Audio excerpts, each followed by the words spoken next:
Vela told us Aharon and Moshe. This is the Chronicles, or these are the Chronicles of Aharon and Moshe. B'yodi Hashem es Moshe Bar Sinai. When Hashem had spoken to Moshe at Har Sinai, so the famous Chazal quotes the Gemara and Sanhedrin. Eina Maskel b'nei Aharon. We speak about the progeny of Aharon and Moshe, Moshe and Aharon, and it only mentions the sons of Aharon. Doesn't mention the children of Moshe Rabbeinu. V'nikru told us Moshe Lefisha Limdan Torah. Why they called the equivalent of his progeny? Because he taught them Torah. Malamed of him, the Gemara. So what's the takeaway? Shekol Malamed is ben chaberu Torah malo of kibli yodo. That a person who teaches his fellow Jews Torah values as if actually you fathered that child. You brought that child into existence.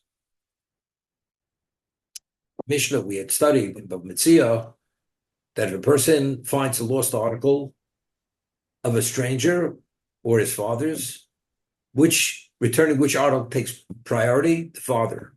Because his father, he has an obligation. He's beholden to his father. His father brought him into existence. What about if it's father and it's Rebbe? So the Rebbe's, the teachers, lost article takes precedence before the father's to return. Why?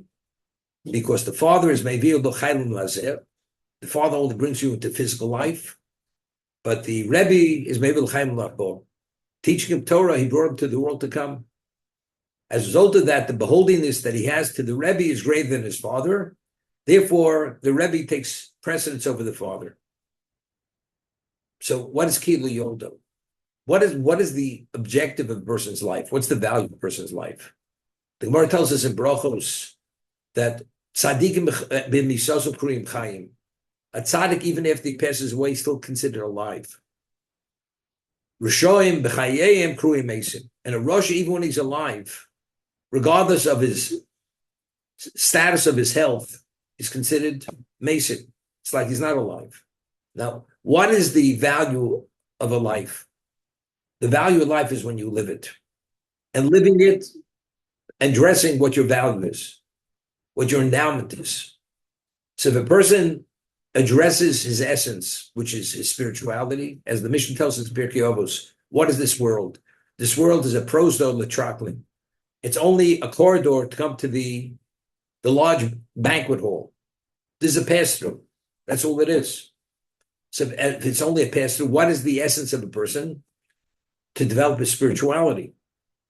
Therefore, tzaddikim even misoson kriyim chayim, even after they pass away, he's more alive now than he was alive when he was alive. Because what was the value of his life? His neshama, his spirituality. So now he's truly in that spiritual realm, which he took. Every initiative was for that purpose. A Rasha, his potential is what? Is his spirituality. But what does he do? He denies himself that. He only invests in his physicality. So, for all intents purposes, his spirituality is in the Shabbat is totally defunct. It's not addressed.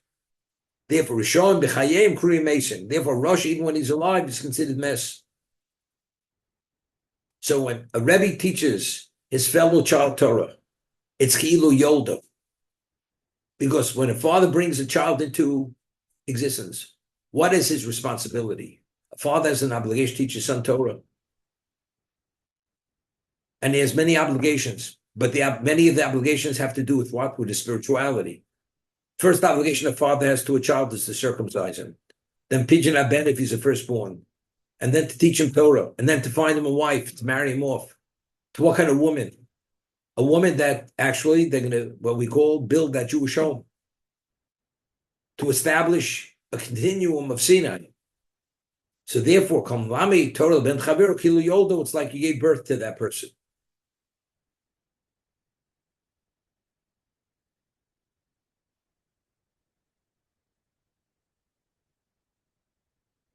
The Gemara tells us in Megillah that Mordechai, who was the uncle of Esther, after the miracle took place, that Haman was hanged and Amalek, the Jews were given permission to destroy Amalek on the 13th and the 14th in Shushan. So Esther, who was the queen, introduced Mordechai to Ahasuerus, Persian emperor. And he became the viceroy. He became the viceroy of the Persian Empire. So it says in the Megillah that before he became the viceroy, he was originally a member of Sanhedrin, Mordechai. Originally, he was Rotzi L'Kolechov. All his colleagues, all the members of Danshi Kenes Agdola, the Sanhedrin, he was accepted by all of them. After he became the viceroy, he was Rotzui L'Rovechov, only to the majority. There were some who felt he was lagging. He wasn't where he was. So he was only Rotzi L'Rovechov, the majority, but not all of them. So the Gemara says, why? What happened? Because he's studying less Torah, because he's preoccupied attending to the governmental responsibilities of the Persian Empire. So the question is, we spoke about, if not Mordechai was essential in saving the Jewish people, bring about annulling the decree of annihilating every man, woman, and child. And as a result of that, he became the viceroy. So how could you tell me?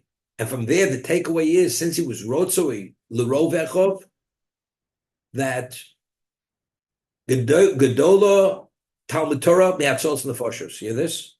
That the study of Torah has greater value than saving a life. We're learning Hilchos Pikuach Nefesh. Saving a life supersedes the Torah in its entirety. So if we see from Mordechai, since he was only accepted by the majority, no longer by all of them, from here we see that since he was studying less Torah, that Gedola Talmud Torah, the study of Torah has greater value than saving lives. He saved the whole generation. So firstly, how do we understand it? If a person is studying and he has something come up and nobody else could address it, except you, and you can't delegate it to another person, and it's a mitzvah, you're obligated to interrupt your Torah study. If the only one who was able to do what he did was Mordechai, so he did nothing wrong. Why was he Rotzui only the Rovechov? He should have been Rotzui L'Kolechov. That's the question. So the famous answer from the Shach. The Shach answers that it's true. Being in that position, you have no choice. You have to interrupt your Torah study. But why did God choose you to be the one to be in a position now for going forward? You can't study as you studied before. The answer is to be able to study without interruption continuously. For that, you have to have special merit. So if you're in this position now that you're forced to study less, that means you're not as worthy. That was their takeaway. Therefore, he's only accepted by the majority of his colleagues, not by all of them. Because if Hashem would have valued him to that degree, he would have kept him involved and had it. That viceroy would have been addressed by someone else. That's the shach. But what's the understanding? Gedola Talmud Torah Me'atzos Nefashos. The study of Torah is greater value than saving a life. So exactly what we're saying. What is the value of a Jew's life? The value of a Jew's life is what? Is his spirituality. That's what it is. So why does saving the neshama, why does it supersede the Shabbos? Chai ben v'lo she'almos ben. Live. Because saving the Jew's life, what is the value of his life? His value of life is what? Is the fulfillment of mitzvahs. That's his value. And Talmud Torah connected Chulam, and the ultimate value is the study of Torah. As a result of that, Gedol Talmud Torah Me'atzos Nefashos. You're right. If you have to interrupt to save a life, of course you interrupt it. But why do you interrupt it? Because saving that life has relevance to address what you have to address the spirituality of that person. That's the understanding. Therefore, Kalami Torah ben Chavero, person who teaches Torah the ben Chavero, Kilo Yoldo. It's as if you actually gave birth to your father, that child, for that reason.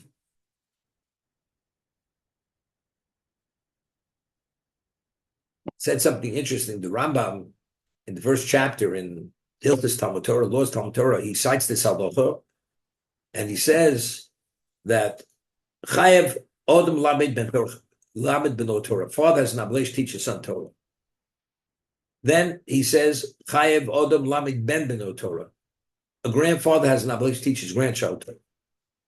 And Kol Chochem Yisrael, and anybody who's a Chochem has Torah wisdom, knowledge, he has an obligation to teach Ben Chavero, his fellow's child. If you have so-called the knowledge, you have an obligation to teach your friend's child. So Ram says, but if you have an obligation first to teach your son and your grandson, so how do you teach all of them simultaneously? So the Rambam says that if you have time available to teach not only your son, not only your grandson, and you have time that you teach a fellow's child, you're obligated to teach your fellow's child. That's the Rambam. It's the Rambam. But the Rambam says an interesting way. He says, Chayev kol chochem v'chochem lamed es hatalmidim. Every chochem has an obligation to teach students. Those are the words of Rambam. Lamed es hatalmidim. So I ask the question. You're a student only once you've studied from that person. You have to teach the Talmidim, but until you've studied, you're not a Talmud. So why does the Rambam use the term Chayev Odom lamed es hatalmidim? So the way we explained in the past was this way. Let's say you have a child, and he has no interest in studying Torah. The father has an obligation to leave no stone unturned to bring that child and give him an interest in studying Torah. The father has to teach his son Torah. A grandfather has an obligation to teach his grandson Torah. A chacham, you're only obligated to teach your fellow's child Torah if he has an interest in learning. That's the lamed talmidim. If he wants to be a talmid, if that child wants to be a talmid, you have to offer that knowledge. But let's say he has no interest in being a talmid. Do I have an obligation as a disseminator of Torah to convince him and to bring him into the realm of giving him an interest? The answer is no. That's kiruv. That's kol yishal ravens, I would say. But it's not as chochem. As a chochem, kol chochem chayv lamed talmidim. If a person's interested, I have to provide what he's interested in. But he has no interest, I don't have to provide anything. Although I have what to offer. That's the understanding. Rebbe, the pshat can't be that it's Talmidim. There's the yeshiva, there's school.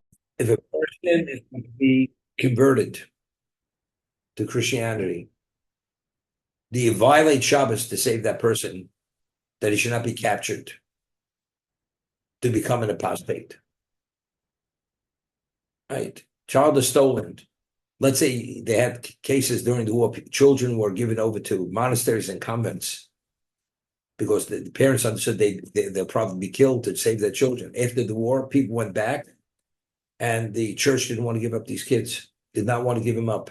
And many of these kids that were given over so young, they had a faint recollection that they were Jewish and they had a fight. They had to sometimes forcibly go into the convents and monasteries and steal the children back. Let's say you'd have to go in on Shabbos and break the door down and violate Shabbos to get that child back. According to many, you do it. Because that person's spirituality, his neshama is in jeopardy. Because the whole value in the neshama is what? That's v'chaybem, is the spiritual life. That's what it is.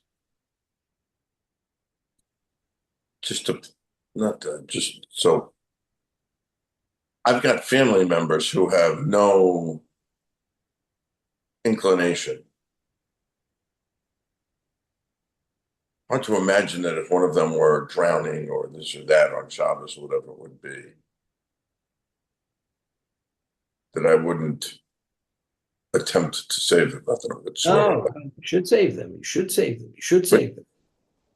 Because if they drown, it's over. They have no chance. I mean, the Rambam says that a person has the ability to tshuva till the last moment of his life. Okay, so with Wherever they are today, it doesn't mean to say there's no hope. So you do go save their life. You do save them, even though they've done not a mitzvah in their entire life. Boys never put on tefillin, et cetera, et cetera. No, it doesn't make a difference. Doesn't make a difference. Okay, I misunderstood. Okay, thank you. Rebbe, not to mention it can't be worse off than a guy. Where you mitzvah midarkei shalom darkei. That's something else. You want that's right. Of course. I'm saying Yeah. Baruch. October 7th happened, right? Mm-hmm. The world now is saying that what the Jews did, they did the wrong thing. Their reaction was overreacting, okay? You killed Mm-hmm. 2 Arabs, the UN is voting against Israel as what? Atrocities. So you tell me, Right. you think because Darkei Shalom, if they kill Jews, he lets the Jews down, the world's going to say a word about it? It's only if the non-Jew drowns that the world is going to talk about it. So we speak about the Darkei Shalom Avo, it created an animosity, a contentiousness. That's only not saying the goy, not saying Of the Jew. course. Of No, course, so what I'm saying is to answer Mark. So the Rebbe answered, of course, because a Jew is a Jew. But I'm saying, afilu, if you say he's not a Jew, he can't be worse off than a guy or you mitzuveh to save because Darkei Ava. He couldn't no, be even lower, right? That's what yes, I'm intent. let's say there's a non-Jew drowning in a lake up in the Andes somewhere, right? Mm-hmm. Deepest lake in the world is in the Andes. I don't know how many thousands of feet up in a mountain somewhere, and somebody falls in there, and you could go whatever it is, and you don't, and people won't say a word. It's only the 2 of you there. You have to save the guy, and you have to violate Shabbos to save him. In that case, there's no Darkei Shalom. With this day and age of cell phones and so on, you never know. You're right. You're right. 100%. Okay.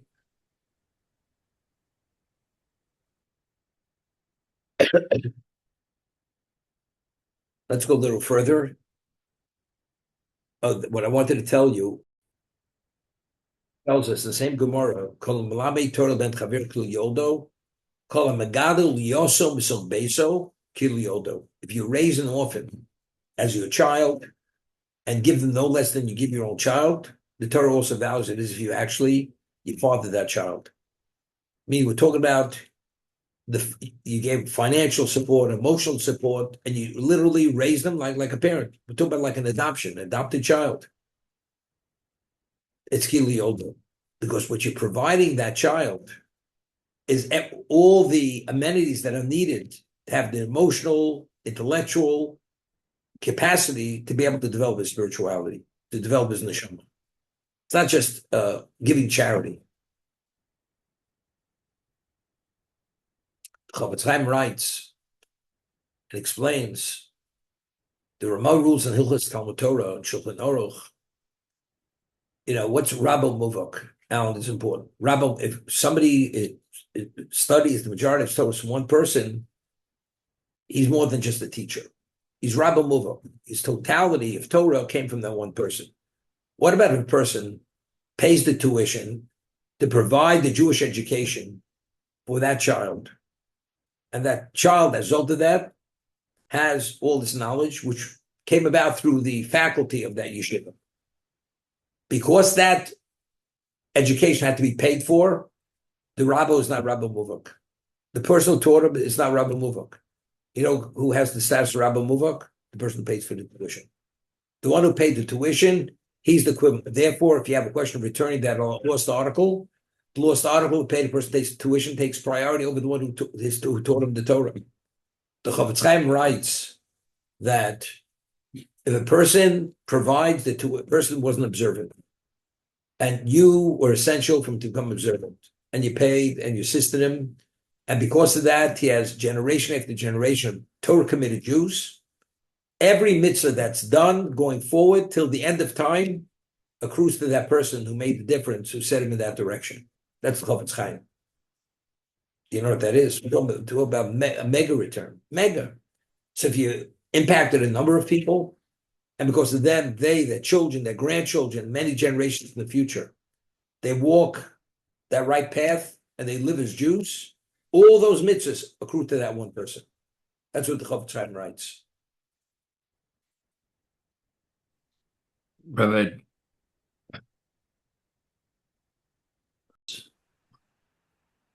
Was the mashgiach of the Mir Yeshiva in Europe. Only after he became well, and he passed away, Rav Yecheskel Levenstein, Zetzel Baruch became the mashgiach. Rav Yerucham Even the most brilliant students in the mirror were geniuses, were really, they called them they were like lions in Torah. They totally subordinated themselves to Rabbi Yerucham. And Rabbi Yerucham, his policy was, there was a question to allow the yeshiva students to go out to these towns and villages for Shabbos to do kiruv. Do you allow it or not? He was against it. Why? Why was he against it? We'll get to your question. Because he felt, there's a famous, we're reading now, we just had Lag BaOmer, Rabbi Akiva, he was given permission by his wife to study for 12 years in Yerushalayim. And after 12 years, he came back, of course, the time expired. And as he's about to come home, he overhears a conversation with his wife and a neighbor.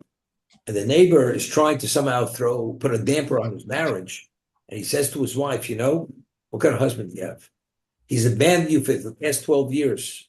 What kind of marriage do you have? So his wife says to this woman, if he would want to stay for another 12 years, I would give him permission to even stay for another 12 years. If he studied Torah, I would give him another 12 years. Rebbe Kiva overhears the conversation. What does Rebbe Kiva do? He turns around, goes right back to Yerushalayim. And it only comes back 24 years later with 24,000 talmidim. So Rebbe Aharon Kotler asked, you overhear the conversation. You haven't seen your wife in 12 years. Don't you think you should come in and say hello? And thank you for giving me another 12 years to go study? The moment he heard it, he turned around, went right back. Why? So what's the takeaway? So Rav Aharon Kotler said the takeaway is 12 and 12 is not 24 uninterrupted. Uninterrupted Torah is a different level of Torah. It's a different dimension of Torah. If he comes in, you never know that emotional attachment. Even if she gives him, it's not the same. So uninterrupted 24 years, it's another level. So Rabbi Yerucham held, if the student would go out for the weekend, for the Shabbos, and do some outreach, somehow it would be an interruption in the continuum study, but staying and becoming a greater Talmud Chacham. And now you're that accomplished Talmud Chacham, now you want to do kiruv. Now you want to go out and disseminate the Torah and have influence. It's a different level of influence. So we're talking about Rav Moshe Feinstein. Rav Moshe Feinstein learned all his life. Didn't waste any time. But vis-a-vis the world, even the secular world, the man was revered and seen as a giant in every sense of the word. So a person who develops as a Talmud Chacham who's really special, taking off time early would be wrong. I'll tell you a personal story.